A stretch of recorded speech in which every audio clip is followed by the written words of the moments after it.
everybody, and welcome to EdTech Chat and Chew number 37. And it is spring in America. Isn't that exciting, friends? Yeah, it's spring for you. It's not spring here. It was 17 degrees when I got in my car this morning, and everything's still covered with snow. Yeah, poor Mike. What happened on the first day of spring in your district? We had a snow day. Yeah, a snow day. There's a picture going around Facebook that shows like how it was the warmest summer on Earth on record. You know, everywhere except for the northeast corner of the United States, where it's been like, you know, feels like you're in one of the polar regions. It's been awful. But enough of my complaining. So it's all good.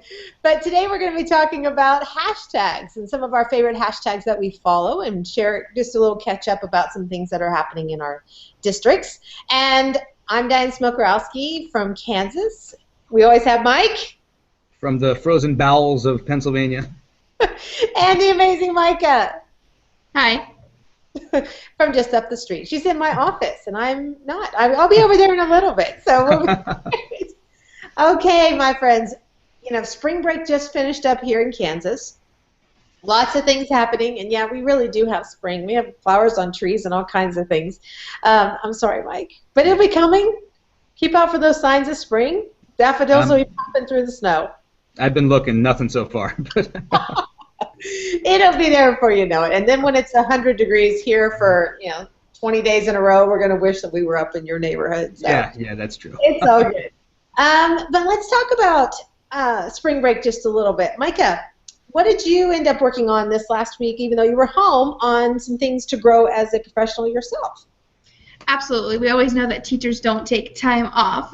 It's kind of our fun hobby to work on some things, but I'm really working in a first grade classroom right now to make students more independent during center time. And so we delved down in Google Classroom for first graders and getting their independent center work into Google Classroom. So that was kind of my hobby over spring break. And what are you finding out with littles and an LMS? Well, it was our first go this morning.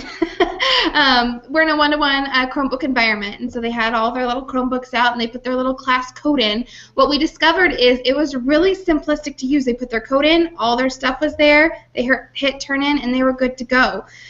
We found that making a class for each group, because she has 4 different groups, she just made 4 different classes within her Google Classroom, and it so far so good. Sounds terrific. And Mike, what's been happening in your district these days? Oh, we've got a lot going on. Actually, our district is anti-Google, so definitely no Google Classroom for us. But I did lead a training on using OneDrive last week, so that teachers could have some of the cloud capabilities that that Google Drive would offer here in our district, just so they can be able to use Microsoft Word or Excel or PowerPoint online and have that same collaborative ability for kids to be able to connect. So we talked about that last week, but also we had our 3rd grade special ed kids were studying China, and through a connection that Diane actually gave me, a friend of a friend sent us, they actually made 5 different videos for us, one about the food, one about the accommodations, one about how they get around, different transportation methods, and they sent us 5 videos, short little 2-minute videos about their town, Shenzhen, in China. And then in return, our kids made videos of our town and sent them back to them. So we had that little exchange going on last week, and that was, that was pretty awesome. But other than that, it's been a lot. I've got with my trip to Kenya coming up, we've been shooting a lot of videos for the distance teaching project, where kids are using math manipulatives and different materials. I just got another shipment in from Amazon of different math materials that I'm going to be bringing over to train teachers on in Kenya. So our kids are going to put together some videos with those materials before we go over. So just those kinds of planning things and making sure that everything is squared away for that trip. That's awesome. And I did just notice our friends over at Cheery in Kenya had a library of books donated to their school. So that's exciting. Good things happening over there with our friends. And this last week I was in Vancouver. I was attending the TED conference. For those of you who are like, what's that? It's like the TED Talks, if you ever watch those. And it was 5 days of mind-blowing amazingness. It's just, if you can imagine, the latest innovation in things like business, science, especially for people, technology innovation for people with special needs. Like one group was building a vest that would teach them language, spoken language, through sensory pieces they would feel on their back. And it was really interesting how it all comes together. Of course, they had pieces on social justice and latest things with global diplomatic sort of things. I mean, it was science and cyberbullying. You just name it. There was a topic for everything. And performing artists. There was opera singers and race car drivers and just so many interesting people all in one space. And I was there with Skype in the Classroom. They were setting up opportunities for TED speakers to Skype into classrooms around the globe to share their passions. And I have to say that probably one of my favorites was Wade Davis. He is an anthropologist and ethnologist, I think is how he said it was correct. But it is just a studying of culture and people around the world. He talked to a second grade class in New York, and it was dynamic.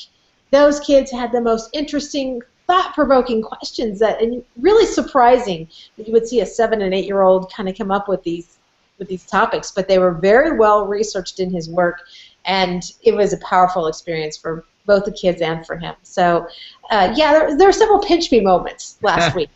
But I can tell you that there is big things coming down the line for Skype in the Classroom with the people that we connected with. So be on the lookout this summer and this fall, and great things are coming their way. And your way. So, yeah. All right. So let's talk. Now wait before you move on, Diane. I have something else that's going on in our district that I want to give a shout out to because it's pretty awesome. So one of my former students, Corinne Pfeiffer is her name, along with another student from our district, are representing Wallenpaupack at the White House right now, over the last couple of days, at the White House Science Fair. They actually invented, their invention takes, because we're on Lake Wallenpaupack, there's a big lake that actually our school has its own beach on the lake. A lot of the docks, electricity doesn't run out to the docks. The electricity is only allowed to go to the shore. So they actually created a device that takes the wave motion on the lake and converts it to electricity to light up the docks on the lake. And they're there with, I think there's 12 different teams from all over the country that are being represented at the science fair. 11 of them are college teams, and then there's our high school students. And I think they actually took third. So we're really proud of them, and really cool for one of my former students to have that experience. So I want to give them a shout out. Will they be attending the Intel International Science Fair competition in Pittsburgh? I don't know, because I mean, you know from going through the whole White House thing, everything was hush hush until the last moment. So actually, we didn't hear that they were going to the White House until just 3 or 4 days ago, before they were down there. So I haven't heard too much more about the project other than they're down in D.C. right now. Oh well, maybe I'll get to see them if they go through Pittsburgh in May. So good luck. That would be cool. Yeah. Kids. Awesome. Yeah. Okay, hashtags is the topic today. And Micah, we're going to start with you. What are some of your favorite hashtags to follow? Sure thing. First, I got to talk about my favorite tool to use when I am following hashtags, and that's TweetDeck. Okay, do you guys use TweetDeck? Absolutely. Smoke, you're the one who introduced it to me last summer, and it's fantastic. So if you haven't checked out TweetDeck, check out TweetDeck. In my TweetDeck, I have a couple that I like to follow closely. I think my favorite one, though, is love teaching. Okay, right now in education, we're not hearing so great things, so we need to get the good stuff that's happening out there. And why do we love teaching? This is the place for you to put that. Hashtag love teaching. I love seeing all the stories from different people and why they love teaching. So that's my #1 pick. My second one would be Kansas Ed Chat, so KS Ed Chat. That's just the chat that I participate in regularly. So if you're Midwestern Kansas or anywhere, I guess, 8 o'clock Central Standard Time on Monday nights. So tonight we have a different topic every week. So those would be my top 2 picks. I also love following Teachers Leading. So hashtag Teachers Leading. Once again, awesome stories from teacher leaders all over the globe doing amazing things. I just love seeing all the different ideas that they come back with and all the different classrooms that they get to visit. It's awesome. Terrific. Definitely good stuff there. And yes, I do love TweetDeck myself. Yeah. All right, Mike, let's hand it to you. So before I talk about hashtags, I'm going to piggyback off the TweetDeck suggestion here. And what I found in my kind of journey as a of networking with other professionals and other teachers is, it used to be that I just followed hashtags, but more and more now I'm following lists of people, and TweetDeck makes that really easy. And so you can create your own list of people that fit into a certain category, and then follow that list the same way you would a hashtag. So, for example, all of the teachers at Wallenpaupack in our district, I have them in a list so I can see just what their conversations are, whether or not they use a certain hashtag or not. And all of the Microsoft Innovative Educator experts from this year, I have actually I created that list, and it's like 500 people. 500 people long. It took me a while to put it together, but just amazing information that's being shared in there, since those are some of the most innovative teachers from around the world. So I would highly recommend using lists as well as hashtags in TweetDeck to follow people. But my favorite. Yep, go ahead. That's a great idea. I'm going to get on that. Yeah. I mean, it's over the past couple of years since I've done that, it's really been helpful because it gives you exposure to some great people that may not be using their hashtag. I mean, with 140 characters, sometimes you have to leave a hashtag off, but that still allows you to see what those people are doing there. And also, you can subscribe to other people's lists. So, for example, if you wanted to follow that Microsoft Innovative Educator list that I have put together, or if you wanted to follow the list of all the top 50 finalists for the Global Teacher Prize, you could go into the Varkey Gems Foundation, look up at Teacher Prize, see the list that they've created, and then you can subscribe to it and put it into your TweetDeck to be able to see those people. So some of my favorite hashtags, though, I try and participate on Sat Chat on Saturday mornings, which is a great chat of educators from all over the world. It happens pretty early for me on the East Coast, 7:30 my time. So for those of you in Kansas or people on the West Coast, that may be too early. But there's a 10:30 West Coast edition, which is Sat Chat WC, which you can follow. But even during the weekend, if you don't make the chat, there's lots of good information that's being thrown out there with that hashtag. Conversations kind of continue afterwards, so that's a good one. I enjoy following Run Teacher Run, which is simply teachers that are runners. Since I'm one of them, I like to, either when people suffer and they say, "Oh, it was an awful run. It was 9 degrees out." I like to commiserate with them and throw them a little encouragement because I appreciate it when I appreciate when other people do that for me. So that's kind of a fun one. I mentioned the Microsoft's Innovative Educator Expert Group. Most of us, when we throw out good information, use hashtag MIEExpert15. There's a lot of, if you're a Microsoft district, that'll really help because there's a lot of talk of Microsoft tools.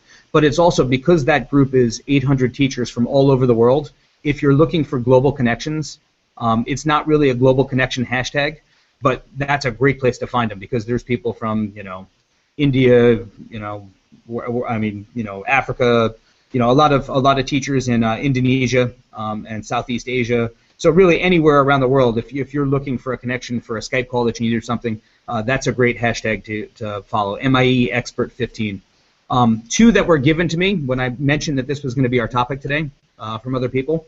The first one from Carrie Politowski, who's a third grade teacher in our building, mentioned that she recently found Teacher Friends, hashtag Teacher Friends, which is a chat that happens, I don't know if it's weekly or monthly, but the really cool thing about this chat is that it's sponsored, just like EdCamps are. And so educational companies like Remind 101 give out prizes to people who have participated in that chat. And their whole reason for getting that hashtag and that chat together is to promote Twitter for teachers who aren't comfortable using it. So if you're a newbie to Twitter, or if you have a teacher that is kind of curious about Twitter and wants to know how they can use it, this is a great chat to get them into. And the prizes kind of serve as incentive, for them to join. And then finally, for all the teacher librarians out there who are looking to network with each other, TL Chat or hashtag TLC Hat, depending on how you want to read it, is teacher librarians that get together on the second Monday of each month to chat and talk with each other. And that was given to me by Richard Schneider, who was a guest on our show, showing us how to use OneNote a while back. So those are some of my favorites. How about you, Diane? Well, since we all started with some of our favorite tools, I'm going to throw two in. Storify is one of them, to go back and read a full chat. So if you missed part of one, or like the Saturday chat, if I was traveling, it's easy to go in there and just kind of follow that one nice string. That one, and then the iPad app called TweetMe. And it is an iPad app that actually teaches teachers how to use Twitter. It also has the list of all of the Twitter chats for the week in there. It's a pretty brilliant piece with video pieces in it. Tweech me? Tweech. Tweech me. Awesome. And it was created by a tech integration specialist from the southeast part of the country. And she uses it. She says, I kept running these same trainings. Why don't I just put it all in one little happy spot? So Tweech me. It's not free, but it's not really expensive either. But I highly recommend that one. And some of my favorite hashtags is definitely Skype to learn, but it's Skype the number 2 learn. Not only to follow what other people are doing in a global sense, but I use that as a way to connect with experts. So if I'm looking for someone, I always put, can you help us Skype to learn? And that at least lets the expert know that we are really teachers and students and are curious. I do like to follow Comments for Kids, which is the number 4, which is a place to promote student writing feedback. Meaning that if you have a group of students who've written something and you need feedback for your children, you can use the Comments for Kid hashtag, and that alerts the web that, hey, please come check out our kids' work. Also follow Global Classroom, and they do a Twitter chat on Saturday evenings. So, you know, when you're old like I am and you don't have a life on Saturday night, you can too be a part of the Global Classroom discussion. It's technically set out of Australia, so it's a really interesting group of people. You'll have a group from Hawaii and Samoa, Japan. It's all kind of a Pacific group, but very interesting to kind of see what's out there and to join in their projects or get feedback. If you have a global project you want to send out, that's another one to push out. And finally, Kinder Chat. Never get tired of watching Matt B. Gomez and the Kinder Chat crew. It's just a fun group of people to hang out with. Okay, and then from our Andrea Keller from our EdTech Chat and 2 team, she says be sure to share SPED Chat, which is for special education teachers. She loves anything that goes with conferences, especially Podstock, which will be coming up this July. By the way, if you want to present at Podstock, April 1st is your deadline.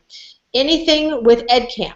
So EdCamp Kansas, EdCamp Florida, EdCamp Magic, whatever. She loves all of those. EdCamp NEPA is my favorite EdCamp one because April 18th, there's going to be the most epic EdCamp ever in Scranton.